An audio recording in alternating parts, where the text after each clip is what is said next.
La députée néo-démocrate de Jonquière, Karine Trudel, nie les rumeurs qui sont sorties hier soir à l'émission La Joute par le commentateur Luc Lavoie à l'effet qu'elle s'apprêterait à joindre les rangs de la coalition Avenir Québec. Elle affirme qu'elle terminera son mandat avec le nouveau Parti démocratique.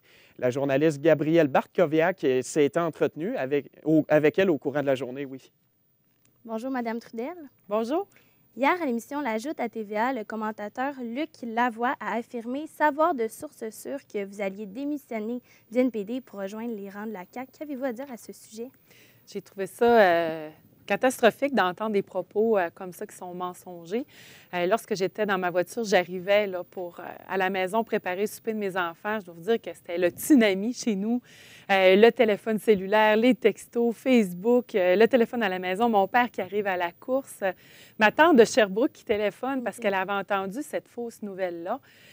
Pour moi, j'étais comme surprise, mais fâchée aussi de voir une personnalité dans le milieu du journalisme, annoncer vraiment fermement que de sources sûres, alors que je n'ai même pas été consultée ou téléphonée au préalable, annoncer de faux propos comme ça sur les ondes. Je trouve ça très déplorable et je dois vous dire que ça a bouleversé et semé l'inquiétude aussi auprès de mes citoyens et citoyennes du comté de Jonquière. Puis selon vous, comment M. Lavoie aurait pu croire ça? On n'en a aucune idée. Je n'ai jamais été contactée par la CAQ. Et pour moi, je vais continuer en étant députée de Jonquière, députée du fédéral. Je vais poursuivre l'aventure jusqu'au bout.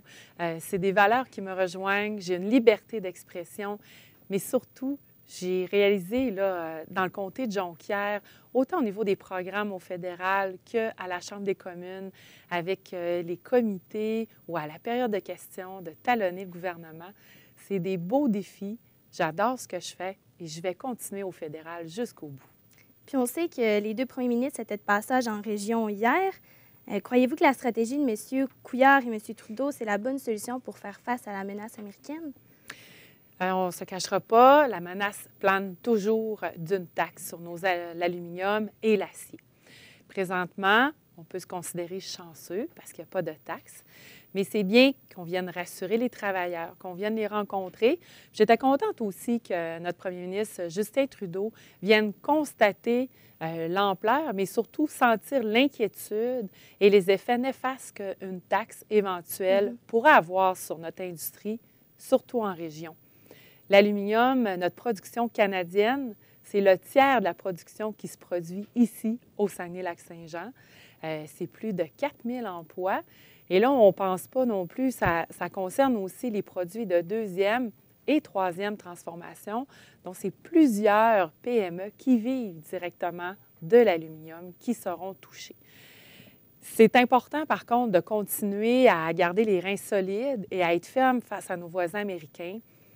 On vit là des hauts et des bas avec Donald Trump. Et le sujet, on est comme sur une menace aussi. On est présentement dans une négociation de l'ALENA et M. Trump a mentionné que c'était en négociation. On n'aurait pas de taxe sur l'aluminium ni l'acier, mais ça va nous prendre une bonne entente avec l'ALENA, alors que les deux sujets sont complètement distincts.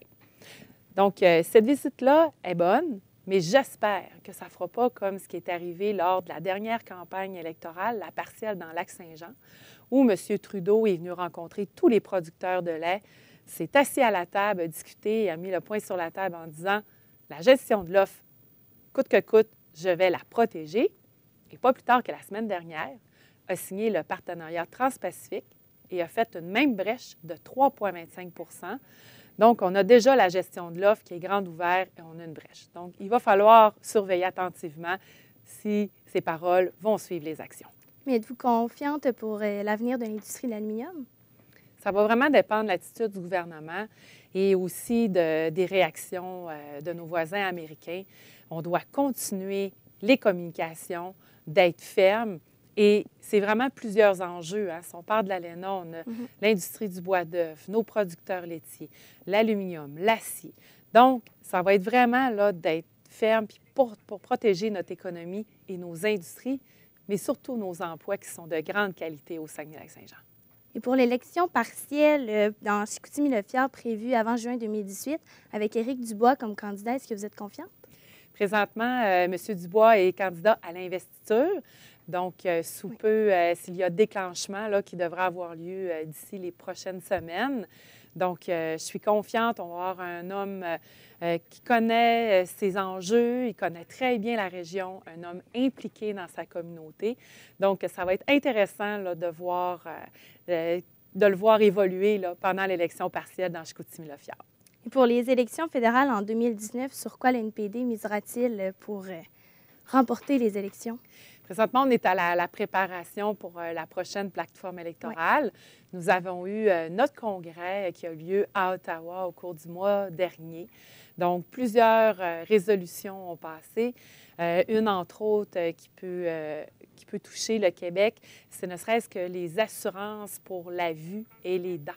Donc, de permettre à toute la population d'avoir une assurance dentaire et avoir des soins oculaires appropriés. Madame Karine Trudel, députée néo-démocrate dans Jonquière, merci. Merci à vous, ça fait plaisir.